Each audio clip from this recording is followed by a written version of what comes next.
Welcome to the Daily Horror Habit Podcast. I'm your host, Jay Krieger, bringing you daily reviews of current and classic horror movies for your twisted pleasure. Be aware that these reviews and discussions may include spoilers. And as always, I hope you enjoy. First came the night, then came the dawn. Now comes the most eagerly awaited day in horror film history. George A. Romero's Day of the Dead. We've been punished by the Creator. We visited a curse. Hello! Is anyone there? For the few remaining, their only hope of survival is to find a cure. You're wasting time trying to define what's happening. But the odds are against them. We're in the minority now. Something like 400,000 to 1 by my calculations. And so is Captain Rhodes. Anybody else have any questions about the way things are going to run around here from now on? Their one chance is Bub. It's working on instinct. A deep, dark, primordial instinct. But their time is running out. They can be fooled, don't you see? They can be tricked into being good little girls and boys. Same way we were tricked into it. I promised some reward to come. But when the tricks wouldn't work, They're learning. They're actually learning. their world fell apart.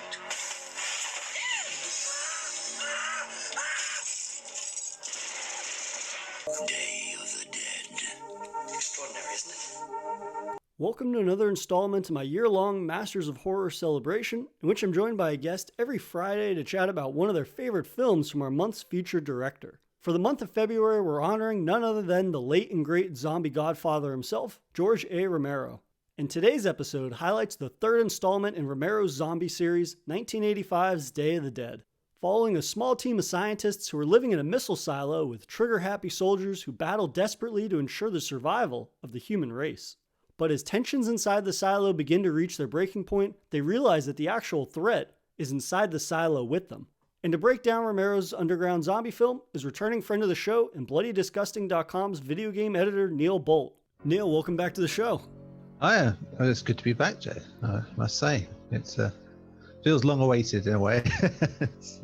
Well, I've enjoyed having you on so much that I figured I would have you back on to chat about Romero. Mm-hmm. And then I'm really excited, especially that you picked Day of the Dead, because that's a film that the first time I watched it as a kid, it didn't click with me the same way that Night of the Living Dead did or Dawn of the Dead. And it's one of those films, especially within that trio of Dead films that Romero did, it's the one that I've grown the most appreciation for. It's one that the older I get, the themes of it and the sort of more character-driven nature of it really resonates with me more as an adult than it did initially as a kid.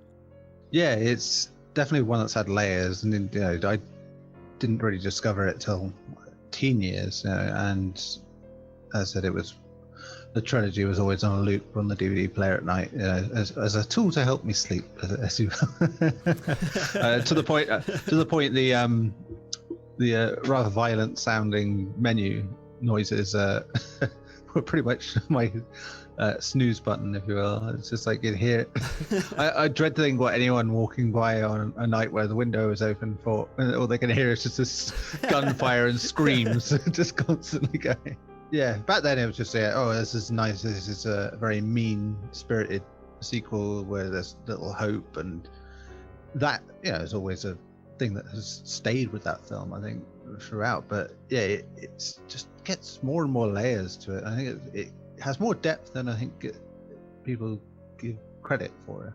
It's the later films in the Dead, this and Land of the Dead, have something a bit different. It's but this, as a capper to that original trilogy of films, whether intentional or not, ends up being perfect in a way in how it sort of rounds things out.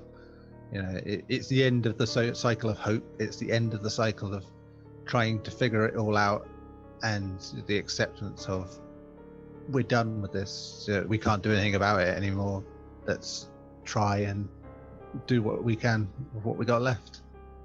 Yeah, it's a quality that I've really come to appreciate, in that while there's no continuation of a specific narrative or character arc between the three films of the original trilogy, it's more about kind of just the themes of how people deal with and sort of come to terms with the reality of like the apocalypse, right? Because you have this first film where everybody is trying to figure out what the hell's going on. Then you have in Dawn of the Dead people that are adapting now finally. And then Day of the Dead really is the perfect ending to that original trilogy where, okay, we've established what's happening, we've established how people respond to this, but then the idea that there's any real hope left in the world is kind of just been a pipe dream essentially for the course of these 3 films. And the reality being that, yeah, this is our new reality, and there isn't really a better version of where we're at, right? The idea that there's going to be a cure for this has always been a fantasy, essentially, of survivors. This idea that we'll ever go back to a sense of normal, but this is just their new normal, is that you live in this post-apocalyptic world that's ravaged by the undead. And then, essentially, what I love about the film is that the focus almost shifts from the zombies more so just to this is how people essentially respond to it, and how the reality is that we will be our own undoing in a time of crisis or an apocalypse, and that we really are, it's our inability to accept the realities and to work with one another is going to be our downfall, essentially. But before we really dive too much into Day of the Dead, I'm curious what your sort of origin story is with Romero. What was the first introduction that you had to his films? So it ended up being one of those going to my nan's house and certain things being on, the sort of thing where it was another time if there was a double bill of the remake and the original Night of the Living Dead. And back then, black and white films, you're a kid, you're youngish, and you're like, I don't appreciate that so as much. It was fun, entertaining, but didn't connect with me probably like it did later. Probably why I don't, of the 3 in the original trilogy, Night's weakest for me, which is it's a 5-star trilogy in my eyes, but so the weakest of 3 5-star films is still a 5-star film. But the remake very much struck me as well, Savini's take on it, and I think that helped me appreciate the original a bit more, and just how they sort of modernized and updated several aspects of it. But I think there's a quality to Night of the Living Dead that it has that B-movie feel to it, given it's low budget and how it was. And it's I grew up with the idea of watching like those trashy 60s TV shows where it's like some gimmick of the week thing and like that, and it's sort of an extension of that. And so that was a strange way, considering coming to the rest of it came from an obsession with zombies and finding out more and more about them, and the Resident Evil games sort of happening at the time, and then the chance for Dawn of the Dead to be on TV for the first time ever in this country, I think, was owned on a double bill with Zombie Flesh Eaters, and that pretty much solidified it for my love of Romero, I think, more than anything. And it's just that weird connection where video games kind of helped, because Romero directed a trailer for the Resident Evil 2, and around the same time, and I was obsessed with that game, and it sort of opened this whole new world of the undead up to me, and and Day of the Dead, which I think so many years later by comparison, such a gap for me watching each. And most people come to it late. They probably see the trilogy in a row now, and that's the way it is. But then, there was genuine gaps of many years between each film, like there were with that, and you do sort of see that evolution of it. And now for a brief intermission. If you've been enjoying this episode of Daily Horror Habit, please take a moment to subscribe to the show on your preferred streaming platform, or leave us a review on iTunes. And thank you for your continued support, and I hope you enjoy the remainder of today's horrifying episode. Yeah, I came to Romero in a very similar way, where I was at my grandparents' house and they had on Night of the Living Dead on TV or something like that, and I kind of stumbled upon it. But growing up in the 90s, when I came to it, it wasn't like, we didn't have the internet like it was now, obviously, where it's like, oh, you watch a movie and then you're going to research and look up all the things, and there's actually 2 sequels to this. When I saw Night of the Living Dead, it was one of those things where, like you had said, there was a gap in between when I saw Night and Dawn and Day, to the point where it was probably like 5 or 6 years before I would even see another film in that trilogy. So it's very interesting, I think, this idea that there was a time when you could discover a movie and then not even know it has a larger connection to not only the genre, but in terms of just like this world that Romero had built. And it's why I think his films age so well. In addition to that, is that like you're very captivated no matter which of the trilogy you come to first. It's very striking and shocking imagery that he has in his films, and it's why obviously they were so groundbreaking, and they still are some of the best of the subgenre.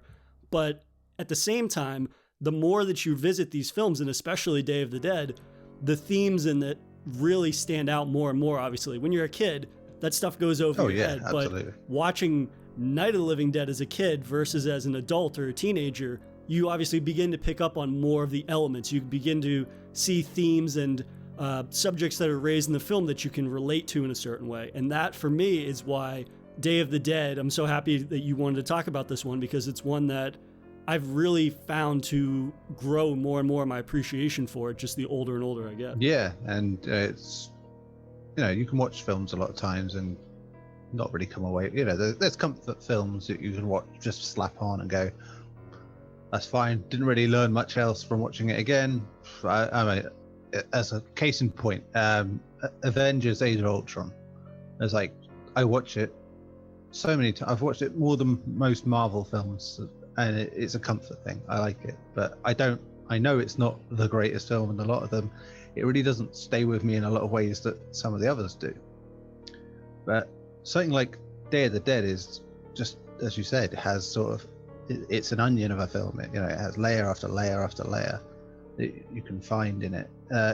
More, and naturally more so than the previous two films in the trilogy, because it's an older Romero, an angrier Romero in a lot of ways, not making the film he wanted to, and his political views of how the things are, and just at where it is in the trilogy in terms of pushing forward the themes he's had, going through the themes of isolation, the themes of connections, the themes of having this sort of cabin fever effect, which as you go from film to film, the first film, they're barely in the place together, it's all chaos and everyone's at each other's throats, but it's one night. Then Dawn is a longer time period, and they try to get on, and then it starts setting in. They have a bit more infighting as they go on, but not they're born out of comfort.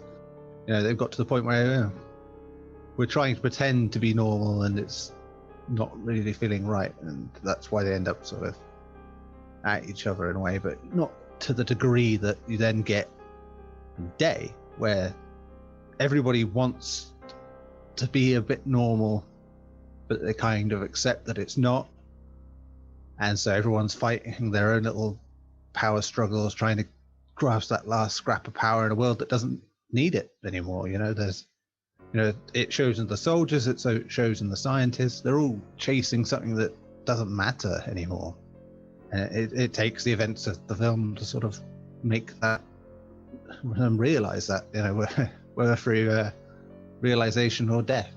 Yeah, and it's people's lack of not willing to accept the reality of the situation, and I think that chasing a lost cause for me is what makes this movie more so like a tragedy than the other two films that came before it, in that it really is about two groups of people that have two skill sets that could be beneficial in an apocalypse, and yet this lack of communication causes chaos, and it causes this kind of little microcosm society that they've created to collapse. And again, it's in that miscommunication or lack of communication, nobody is willing to admit that the foundation of this haven, to a certain extent, that they've crafted is crumbling. And to see them fight against that reality when they have the resources to a certain degree that they could actually begin to make a plan for how to actually move forwards as one instead of fracturing and moving off in different directions and causing more rifts, that really speaks to kind of the tragic nature of the fact that it's almost like our own ignorance or our own kind of just like headstrong nature to view somebody else's goals as being oppositional to our own. Yeah. And to see that divide cause is a thing that, especially like over the last, I don't know, 4 or 5 years, I have seen trickle out into real world, or be more apparent, I guess, in real life. And so to see a film like this that tackles that theme, it's a very kind of just damning indictment of like where we are and how perhaps society hasn't evolved as far socially or politically or whatnot as we think that it has. Sure, because, you know, a lot of the times the real needs of the world are obscured by a lot of the loudest people in the room.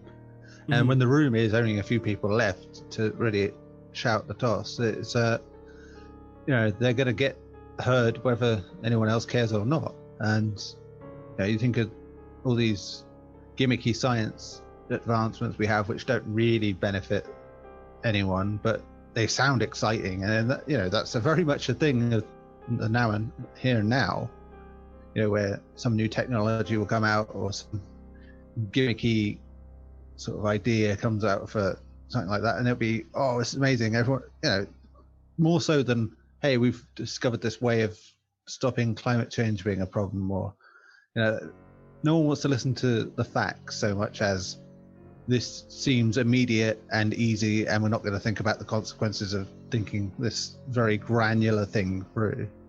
And you know, that's the science side of it. And very much with the military side of it, where they don't want anything like that. They want immediate answers, but they want the answers that suit them. You know, they want it to be their agenda, their style, and that's the political side of Day of the Dead is pretty much like, well, we could meet in the middle on this, but we think your ideas are shit, and you think our ideas are shit, and that's it. And it's just going to be, and even the apathetic party in that, in John and McDermott, they, you know, who pretty much outright say, we don't give a shit about any of this, we don't believe any of it, but we're useful, and we'd get away if we could, like that. Even they, you know, are argumentative in their own little way, and that's it. No one group wants to listen to the other, and the only salvation ends up being are the people that sort of listen to each other and cross paths. And yeah, it just shows that communication does still matter, but it becomes increasingly difficult when the stakes are so far against you. Really, this is probably his most of the Dead trilogy, like the most cynical view, in that I'm sure when they found this haven, this underground bunker that they're residing in, that is seen as sort of like the newfound, like a new civilization, which we will rise up against this undead plague from, and this is going to be a hub of sorts to kind of revitalize the country. And yet we don't even know how long they've been there.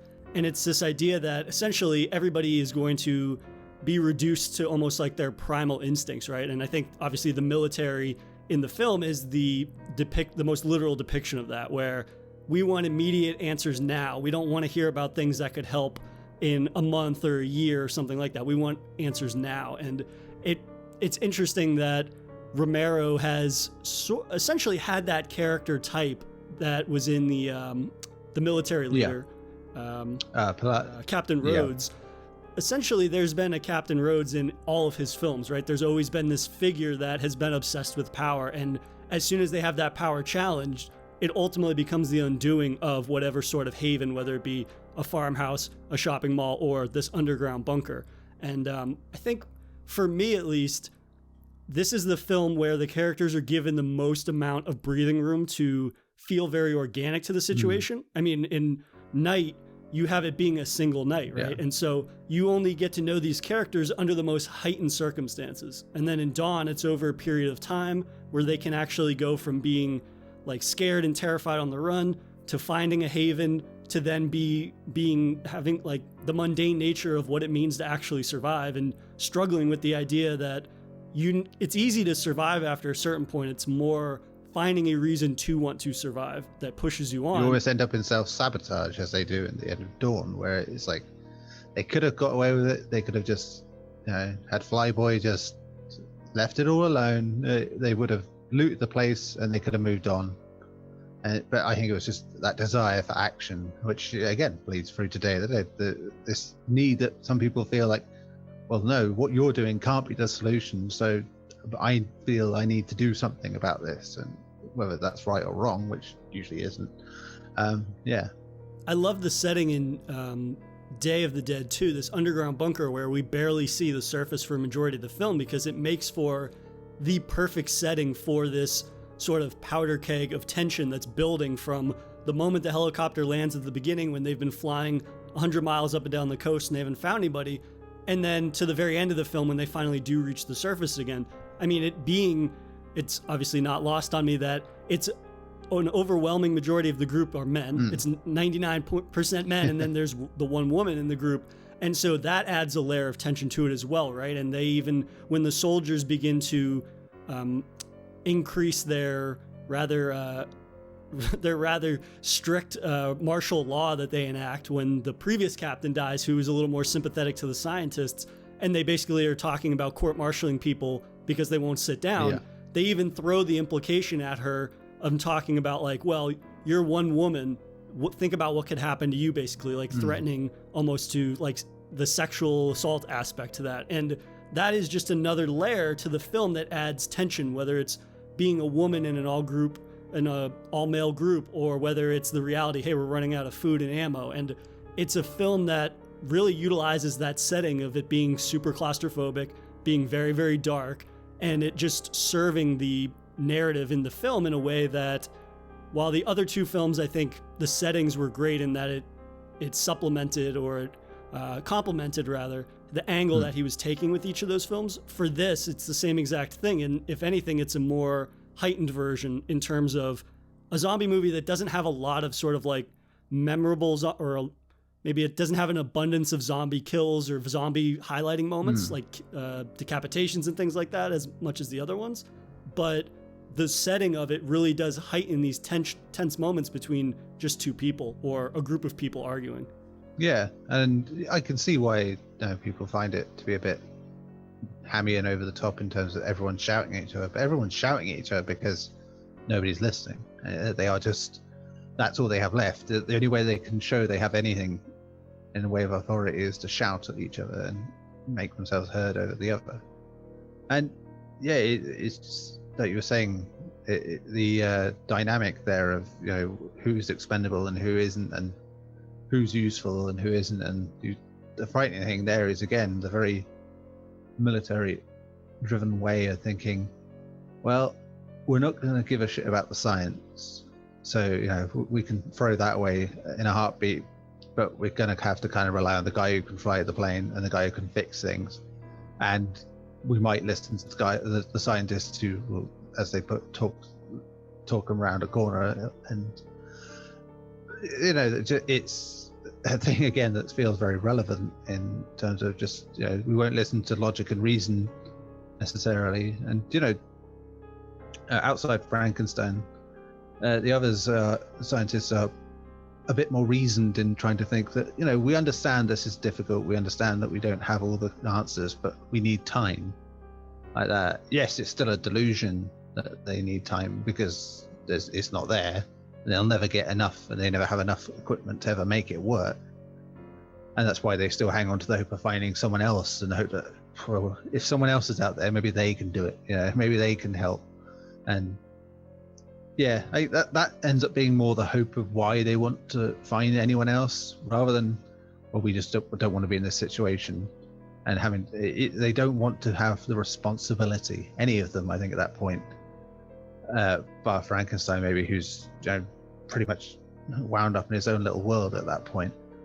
They want to be out of it, and they are trying to find a way out of it, subconsciously at least, throughout the whole film. Yeah, and I think that in you bringing up Frankenstein, Dr. Frankenstein in the film, I think his character really stood out to me a lot more on this rewatch, and I started to view him almost similar to Captain Rhodes in the sense that while Rhodes is the antagonist of the film, at the same time, he is the extreme in terms of like the military side, right? Where he, as rambunctious and drunk and mean-spirited as his soldiers are, none of them necessarily take it to the degree where they start threatening to murder one another. We see them fighting and things like that, but it never gets to the point where they're like shoving guns in people's faces up until a certain point in the film. Whereas Rhodes, as soon as Sarah starts disregarding what he's saying to the point where she stands up, he's like, you have to sit down or I'm going to have him kill you. Like, Rhodes is obviously the most extreme version of authority there.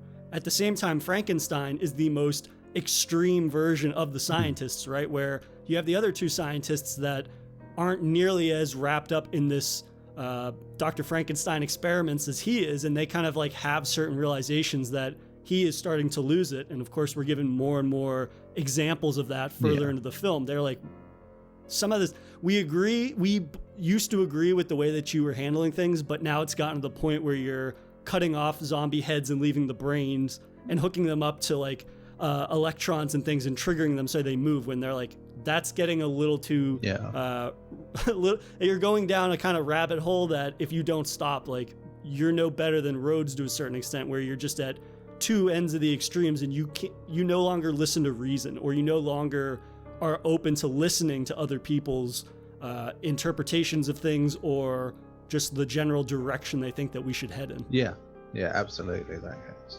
But yeah, and something that I was also really impressed with is just how the cast size, this is the biggest cast I think that they've had in one of these films, and yet so many characters I think they're so much better defined than in Night or Dawn, in terms of just how characters are essentially like the extremes of the different factions that are in this world, or in this subterranean world that they've created. But then, like you said, there are characters that are sort of neutral in terms of like, we're just here and we're going to ride out like the luxury that our skill set affords us, which is like John, who's the pilot.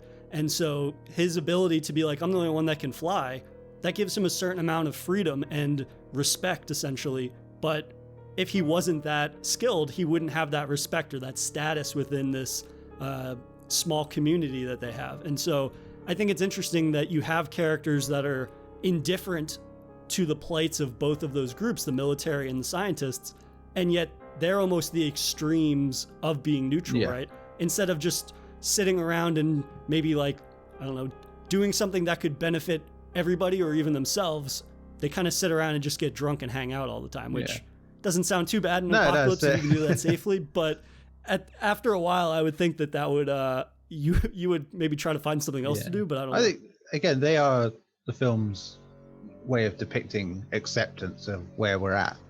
You know, sure, they're going to be a bit caustic to anyone else as a result of that, because everyone else is at a different level. You know, they're still in denial that this is, you know, thinking this has got a solution to the problem, as John pretty much says. He says that to Sarah, that there is no big solution to this. You can't approach it like that. It isn't going to happen. And she does twig that as time goes on, but it needs to be sort of addressed repeatedly. And it's, and that's the thing, it's never shouted. The point that they're making, that this is all futile, they're not being mean to say it. When they do sit down with Sarah in their little paradise grotto and sort of say that, it's like, and she's sort of questioning, well, what do you do around here, really, other than that? And she's like, we don't believe in any of this. We don't care. It's not to say we don't, we just don't want to know. That's it. If we had a choice, we would go somewhere else. But for now, this is where it's probably best. But they can sense, the wind is changing, so to speak, in terms of, now Rhodes is in power. Clearly someone who was never meant to have that much power. He's not meant to be at that level, and he can't handle it. And that shows in the way he tries to handle it. And his men have given up because they're seeing their numbers, dwindled. They're blaming the scientists because that's the general feeling. They're hypocritical in a lot of ways, because you see Steele when he says to McDermott across the table, bickering at him about drinking all the time because he's always having this is where there's a bit more subtle storytelling in what Romero does. It's that he's there, sat there, having a go at him about drinking, and in front of him is several empty cans, which are clearly beer cans. And it's like he has this thing of seeing it, well, that's just what I do. That's like a few beers is nothing, but you drinking that whiskey, oh no, it's terrible, like that. And and it's again the grand illusion for them is that they're all bad, it's not our fault, we didn't do anything wrong, we're putting our lives on the line all the time. But at the same time, they're probably the most dangerous people in terms of what they do, in causing problems for themselves, because they want excitement, and recklessly so. And I think this goes back to what we were saying about Dawn of the Dead, and even in Night of the Living Dead, where a character will, out of almost not boredom, but just out of a need to have something happening, will just start prodding and pushing at things for it to happen. Yeah, and I think that also, it speaks again to this idea that the hierarchy sets in once the one person that should have been in charge is no longer in charge. And I love the ambiguity, too, around how Rhodes came to power. That they just kind of leave it at, this commander died, he passed away. But who really knows about that, right? Maybe, given how kind of tapped Rhodes is and how unstable he is, clearly, and we're almost introduced to him when he is starting to peak at being unstable and kind of going full commando, I'm going to start executing people. Yeah. So for me, I always think now whenever I watch this, I'm like, he killed that other guy that he disagreed with. And he killed him because he knew that the people that would have responded negatively to that or objected to that were off flying up and down the coast looking for survivors. So that was really his moment to kind of seize power, something that he felt justified in taking, which that ambiguity really tells you all you need to know, I feel, about his character. And you can tell from the first 30 seconds of being introduced to him that this is somebody that does not have the temperament to be in charge of anything. Yeah, I mean, interesting. If you look when they arrive from their excursion in the helicopter at the beginning, they come back and they see Steele and Rickles, I think it is, who are there to meet them, and they talk quite normally to each other. There's no hostility like there is when they then sit down later and Rhodes sort of sets the tone for what it's going to be like, because obviously it's only just happened, the death of the previous leader, and it does show you that he's pushing that hostility further, which does sort of lend to what you're saying about he probably killed him because he's clearly wanted this power. He's not ready for it, but he's wanted it. And that little change in tone, whether intentional or not, feels like, it's like, we don't know the tone he's setting. We just wanted someone else in charge to do something different. And yet they sort of go along with it. And so he sort of indulges their behavior a bit more as well, I think, in that he knows that they know that he's not going to chew them out for it, because he's just going to go and blame everyone else for what happens. It's that whole idea of lead by example, right? And as soon as somebody above you begins acting in a way that, or they're setting the tone with their behavior in a way that is not in the best interest of the group, certain people, especially if it's the end of the world, there's laws and rules for a reason. And as soon as those are stripped away, what happens? We end up basically infighting, which then begins in us killing off one another, and then that society haven that they've crafted begins to crumble. And I think that it's a very cynical lens that Romero paints this world with, in a way that I find is more cynical than even the previous film, with his depiction of how people deal with resource hoarding and wanting everything, even if it means taking it from somebody. Whereas in this, it's actually people that are in a position of power before the apocalypse even begins. In Dawn of the Dead, it's sure, there's a cop, there's two cops actually, but the people that start the fighting and the fight over resources are just random survivors. They're just normal people. So to a certain extent, maybe it's cynical on my part, but I would assume that people would react that way, that certain groups of people are going to take advantage of the fact that there's no law and order. They're going to, if they see something that they want, well, nobody's going to stop me, so I'm going to take it. And so to see that same characteristic in two groups of people that had power before the apocalypse, which are people, scientists and people in the military, and see them begin to be reduced to those sort of primal instincts, really is a very cynical look. And it's not to say that it's an unrealistic one in terms of the angle and the perception of human beings. And for me, it's probably why Day of the Dead did not resonate with me as much as a kid, because I was probably one of those people saying, well, it's just a bunch of people shouting the whole movie. There's like barely any zombies in it. But as an adult, obviously, and getting to appreciate films for more than just like the gory zombie moments, it resonates with a lot of real world issues, but also just perceptions of people. And it is a much, like you said, you described it as an onion. There are a lot more layers to this than I think the previous two films, mostly because the threat of death is not immediate, right? They could live out the rest of their days in this bunker to a certain extent, or they could live out a certain period of time. It's not so much like day-to-day survivability. It's more dealing with the tedium of what surviving means. But then also you get to the point where they've been in the apocalypse for so long that they now are being reduced to this infighting that we've mentioned. Yeah, and the fact is, you know, they're all going to bicker because they're human, and their enemy is unified in what they want.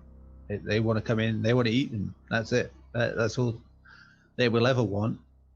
And it's disturbing if you think about it, that when they discover that they can learn, you know, the undead can learn and maybe change, that they don't think that's a bad thing. There's a bad side to that. Is, you know, that again comes into the delusion of, you know, Frankenstein there thinking, oh, well, you know, we can teach them, which, you know, is ridiculous on multiple levels, because, you know, you can't teach one's not going to go out and teach the rest how to do it. Or it's like, but no one ever points that out in their arguments. They just see the extremes of it and they go, no, this is bullshit. They're not going to give you any reasons why it's bullshit. It's just bullshit, and that's it. And everyone else is too afraid to say anything else.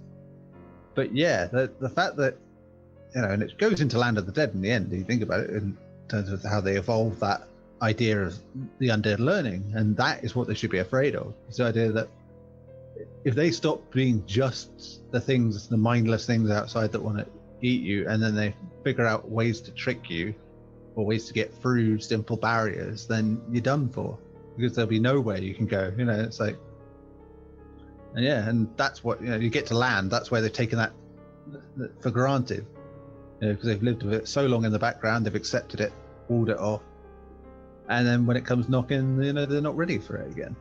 And there's that great line from Frankenstein when he says that they're in that meeting and he's like, the time when you could have outgunned them or you could have killed them all has been long gone. You're still holding on to this dying dream that we're going to get all the guns and all the bombs and missiles and things and kill all of them, because now they're 400,000 to one of us or something to that extent. And so to see people latch onto that and to firmly deny the reality that the real threat is the idea that if one of them is learning, then potentially like they could teach the others how to do that. They can't even contend with them when they're mindless. So how are they going to contend with them? And we see obviously in Land of the Dead what happens when they do start working together, and the fact that if they're able to get through barriers and use weapons, essentially Day of the Dead shows that it almost doesn't matter that they're evolving to a certain degree, that there's this kind of like zombie domestication subplot that's building in terms of going from day to land.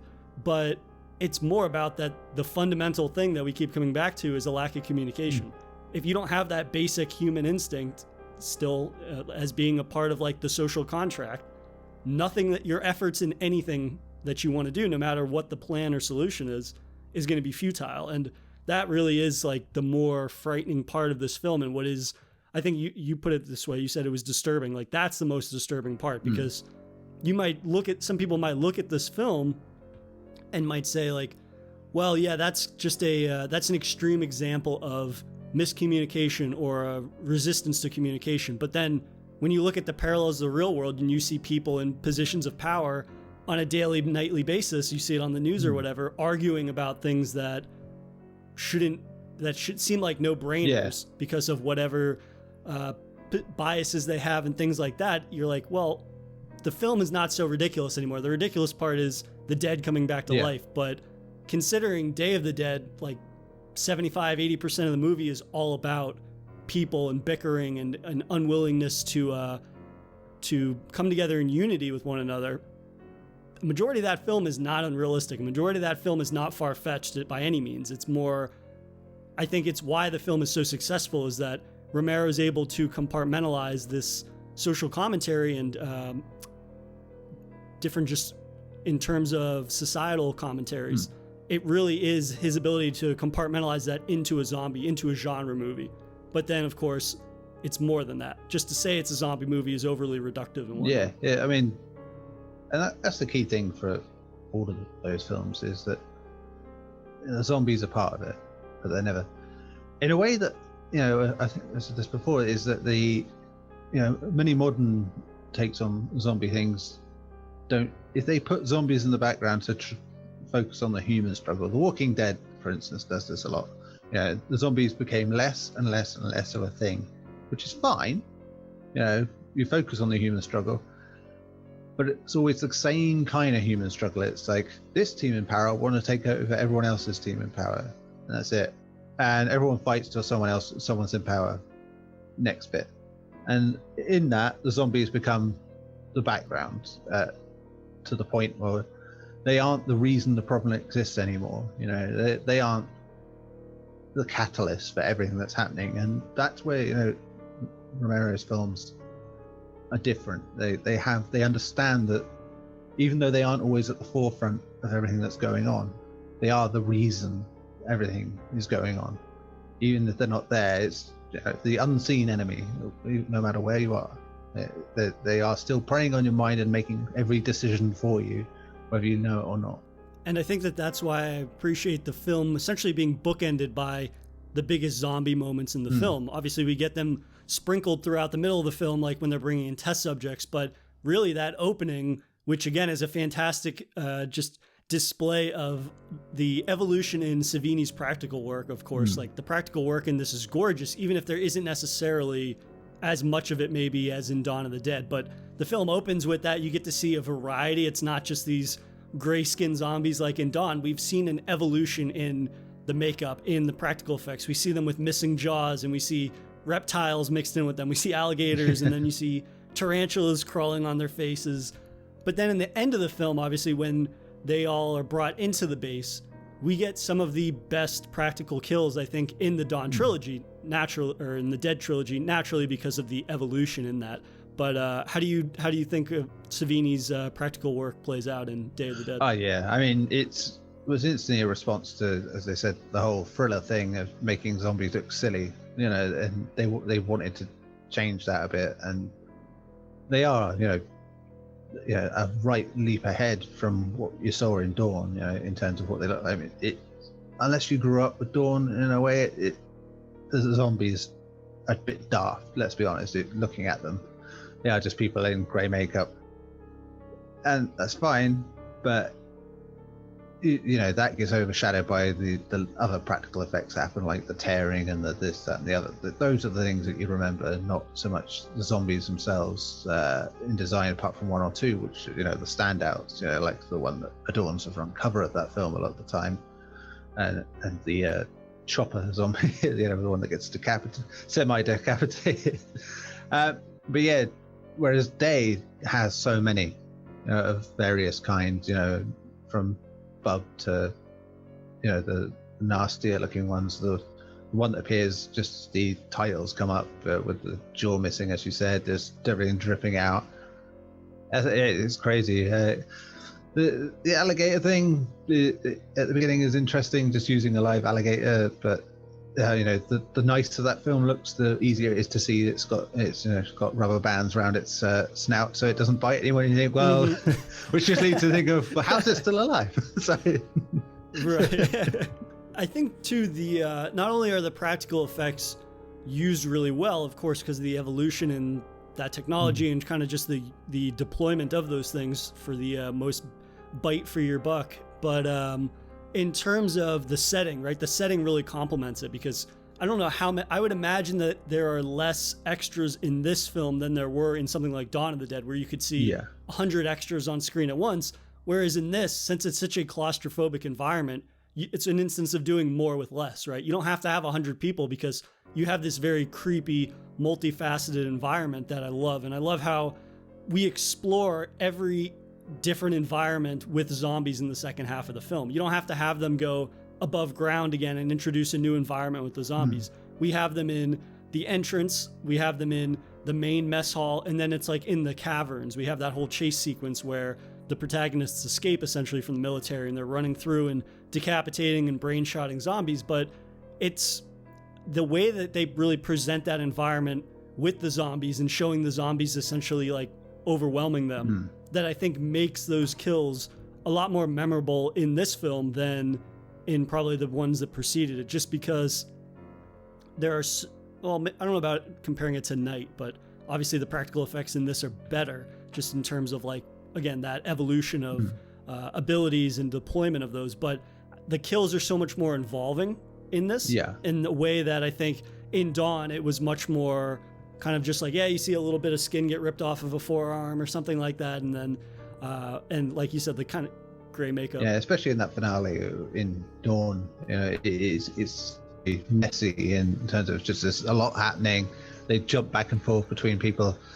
There's a lot of kills where you're thinking, why are you just sat having, you know, your blood pressure tested while being surrounded by something? So, I get people may not be of sound mind, but you know, it's like, whereas, you know, a lot of this is in Day, it becomes, you know, it's arrogance and again that need for some kind of action that just sort of costs people, you know, especially Rhodes and his you know, iconic death that by the hands of a zombie in one way and then literally by the hands of a zombie in another. It's a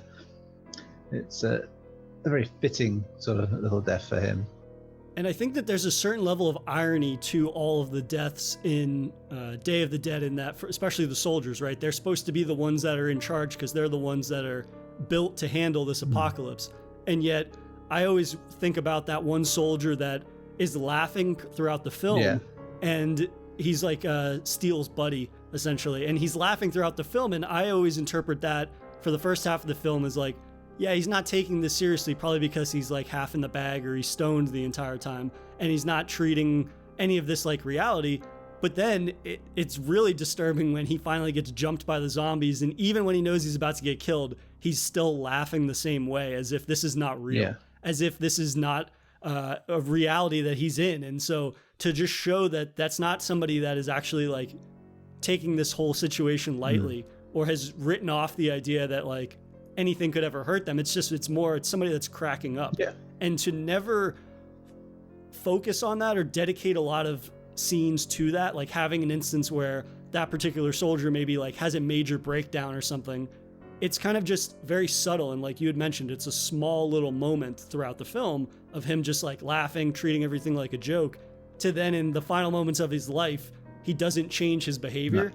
Just speaks to the idea that like this guy has been cracking up for not only the whole movie, but weeks, months, potentially years. And that really kind of adds a certain amount of tragedy, again, coming back to the concept of this film being largely a tragedy, but it really just adds some emotional weight to that character, even if you're not supposed to like them necessarily. But at the same time, it's somebody that's not of sound mind dying by getting their face ripped off or getting their guts ripped open, which kind of just makes that death it's a noticeable death. It's not sort of a throwaway gory moment. Yeah, there's a lot of stuff like that, like with Miguel and his constant struggle, you know, where the warning signs are there constantly. It's advocate that he have a break, and because he's cracking it and losing, and the way he ends up treating Sarah in his increasingly frenzied state, and you know, he's clearly wanting out of this whole environment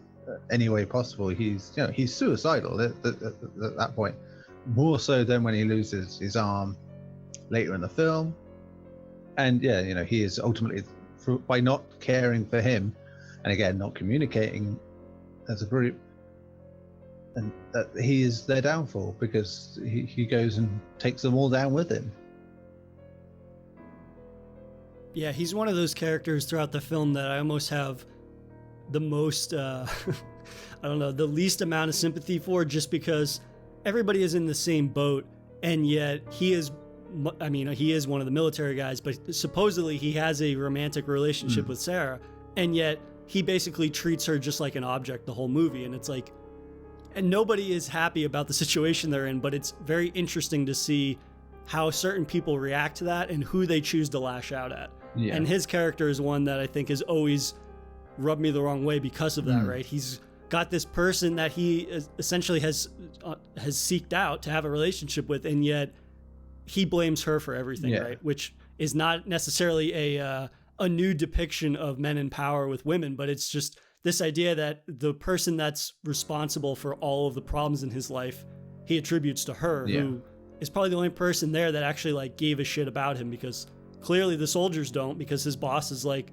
don't give him any sedatives. He needs to be on duty and fulfill his role here. And she's like, well, he hasn't slept in a day. And he's like, it doesn't matter.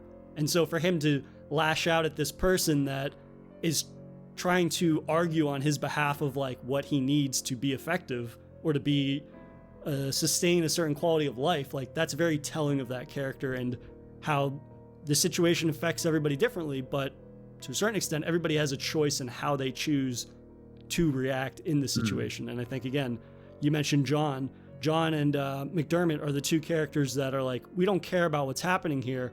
And yet that indifference doesn't change us into having an attitude similar to the military, where it's like, oh, we're going to like belittle people and lash out at people when things go wrong. They're sort of indifferent to the end goal of their position in life, I guess. But at the same time, it doesn't fundamentally alter who they are as people. And I think that that's why I like those characters so much, is that you would almost hope that you would want to be like them. Yeah. Essentially, if you weren't a scientist or a military guy, you would want to be those two. They're sort of just riding the wave, and yet they're not trying to pushing somebody else's head underwater while they're riding that wave. Yeah, absolutely. But I think also in terms of the sort of just cynical nature of Day of the Dead compared to the previous two films, I'm actually really happy with the type of ending that we got, in that so much of the film is so bleak and reinforcing the idea that there is no hope, in that the time for going back or winding the clock back in terms of a reality that does not have zombies or the undead is long gone. And so to finally get a happy ending for one of these films, I think is very satisfying in a way that I couldn't truly appreciate, again, like when I was a kid and saw this, because didn't have the context of the other two films, but also just, again, picking up on how bleak this film is for 90% of the movie, and then getting to see a happy ending that I would say maybe it's more of an optimistic ending. It's not necessarily happy, because we don't know how long they can survive. Sure. But we're optimistic that they could survive. This is it, and it comes back to the idea of acceptance, and that, you know, that they have accepted that the old ways can't work, and they should just do what they can with what they've got, and thus it makes the ending work, because as tonally different as it is from the rest of the film, it's earned, you know, by the lesson throughout, as we said, with John and McDermott basically acting as the avatar for acceptance of the situation, is there. You know, the lesson is what you're doing is futile. There aren't enough of us to make a difference anymore. The time has gone and passed. We need to do something else. And you know, so the people that did ended up being the ones that live and get to be relatively happy for a bit, you know, for as long as it needs to last. I recently rewatched The Faculty, and there's the film with an ending that is so ridiculously upbeat that it just feels odd next to the rest of the film. You know, like everybody gets the absolute maximum happy ending. No one really ended up hurt out of it all, and it's just like, it's like, as much as I love that film in a lot of ways, that ending always feels like the studio saying, nah, it can't be bleak. The true ending of that film would have been, you know, they were all taken over and assimilated, and they're all, you know, happy with that, if you will. That's what you were expecting from the way that film was going.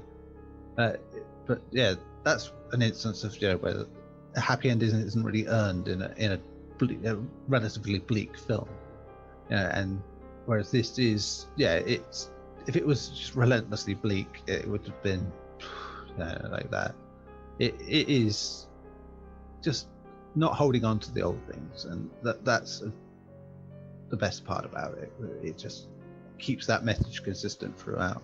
I definitely would not describe it, even though I just did a minute ago, like as being the happy ending, right? It's more about these people that at least wanted the opportunity to find some sort of happiness in this new world, I think is much more powerful, because it's still ambiguous about whether or not they survive for a day or they survive for the rest of their natural lives to a certain extent. But to have it, like, let's say they get to the island and then they see like a military ship out in the ocean come to save them, like at that point it almost feels too at odds with the bleak nature of the film, right? You can't really go from, you could, but I don't think for this film you could go from one extreme to the other. And so to have it end on this ambiguous but optimistic note, that feels much more fitting with the world that Romero has been crafting for the last 3 films, right? I think that's one of the things that I really like about Dawn of the Dead's ending, is that, especially after Night, which did not have a optimistic ending, that has the most depressing ending of any of his films in this. A depressing and final ending. It makes you feel like, well, that's it. Yes. Everything will be okay now. You know, as much as it's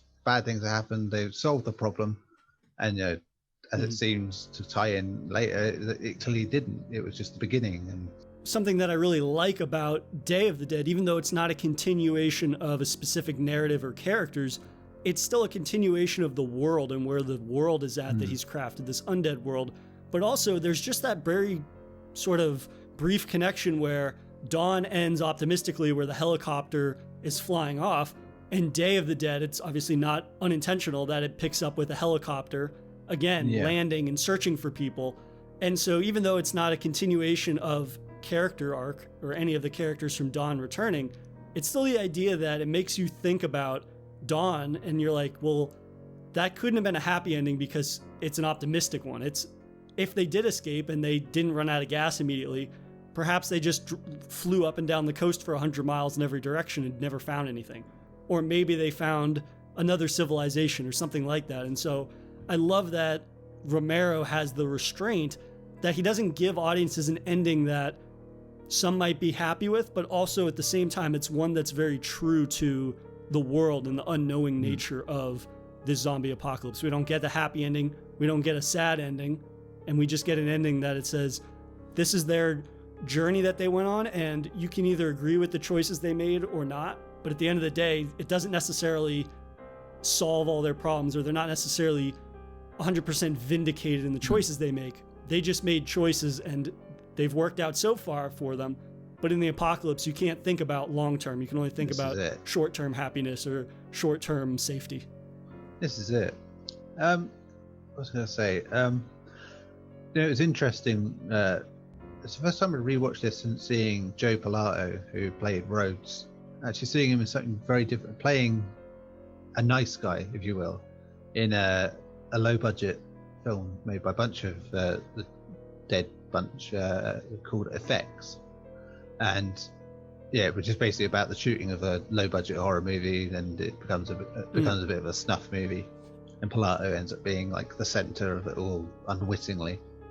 Like that, yeah, it's just, it was made me appreciate his performance in Day a lot more, because he's actually quite a nice, you know, amiable guy in Effects. And here, you know, in a film with a bunch of arseholes, really, you know, Savini literally playing himself as an arsehole, you know, in that film. And yeah, it's just, and seeing him then going back to Rhodes again, it's just like, yeah, that's grand stuff, absolutely grand stuff. He certainly earns that horrific death that he gets at the end of the movie, because his performance is one that definitely, I think, stands out amongst all of the original Dead trilogy, in that, for me, like, when I came to the film, I didn't know who he was. I hadn't seen him in anything else. And to have somebody come in as a complete unknown and leave such a defining mark on the film, I think it's an amazing performance. And it's one that, again, it could be so easy to have somebody come in and play like the deranged military leader that's cracked up, and now he's making interests that are, or he's doing things that are in his best interest rather than the group's best interest. Like, that could be a very generic role. And yet his range of kind of lunacy and how that really escalates throughout the film, his sort of cracking up is always evident when we meet him, right? Yeah. He seems unstable, and yet I love the passage of time in the film is so broad, or is so it's just unknown throughout the film. And so to kind of gauge the passage of time based on how much he ramps up in terms of him cracking up and becoming more and more extreme and more sort of authoritarian within this subterranean community, I think is one that helps to really measure where the narrative is at, because you don't really know, other than at the very beginning of the film and the end of the film with the calendars. It's only been about probably a month, I think. But in terms of never addressing that, I think is impressive that you can have that play out to a certain extent based on a character's evolving behaviors. Yeah, I think that played perfectly in that regard, that they are just trying to make it seem like it could be any stretch of time. It could be a week, it could be a day, it could be a year, in terms of, because they're underground, it just seems like any other day like that, and which it contributes to like cabin fever effect of like, we could go outside and exercise, but we'll rile up the zombies if we go upstairs. We've got nowhere else to go. There's only so much fuel I'm sure they could have until they'd eventually run out. And so it is a very effective part of that film in terms of it could literally be anything in terms of time.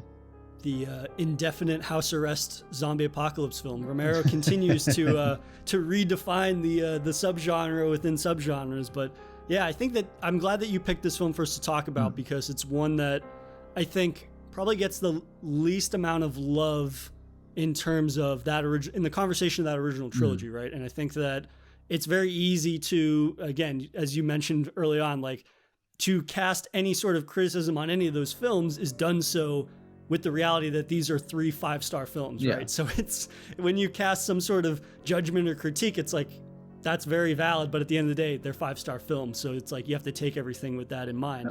I think that this is the film that really applies the lens to people and showing different portrayals of people that are undeniable, in the sense that it's an extreme situation, but it isn't really an extreme portrayal of people. And I think when people can be rather reductive when talking about Day of the Dead and saying it's just people shouting, there's nothing unrealistic about that. And there's no instance where they have these shouting matches that it feels trivial. It never becomes them bickering over things that don't matter, right? It's always, there's some sort of root of whatever they're arguing about that has a basis in the real world. And even though the context is zombies, what the very specifics that they're arguing about is solutions that will better mankind and will better their situation. And that is the basis of real world conversations and real world conflict. And whether you have the backdrop of the undead or not, people will definitely react to the same in a similar fashion. It ends up being about self-preservation first at all times. And that's definitely in the last few years become very present as a thing, and it sort of validates many films where that might have seemed a little unrealistic, in much the same way that people often decry the idea of having environmental storytelling in video games, where people write messages on walls or leave notes behind, and yet you see this shit happening. It's like now, it's you see these very blatant things like written on walls in like big events and stuff that that would happen in a video. So, I mean, that environmental storytelling, that is unbiased documentation of an event or a period or a movement and things like that. And it's like, you're getting a raw firsthand source. And I think that's a great point that you made, in that environmental storytelling is one that, no matter, like, if you get a film and it's whether you agree with certain characters or not, you get the most pure distillation of the mood of what is occurring in this event based on things like that. You kind of pick up a letter that somebody wrote to a loved one when they got bitten and they think they're going to die. That's going to be a very real, a real unflinching kind of look at their mindset and how they feel, and very raw emotions. Whereas if you see something written on a wall that's kind of like speaking to a larger scenario that's happening, you kind of get the idea of like where the common man is at in this period, because who's writing on the walls? It's not going to be the people in positions of power. No. It's going to be people that are at a street level, that are kind of like in the mix, as it were, no matter what the event is, whether it's zombies or whether it's a climate disaster that's affecting communities differently, things like that. So that's a great point. Absolutely. As always, man, it's a pleasure to have you on to talk not only horror, but in this instance, to chat Romero. Yeah, well, it's always saying I'm more than keen to talk about it. If you enjoyed this episode, please subscribe to Daily Horror Habit on your preferred streaming service and follow the show on Instagram at Daily Horror Habit and on Twitter at Daily Horror Pod for episode updates. Thanks again for listening, and I'll see you guys next time.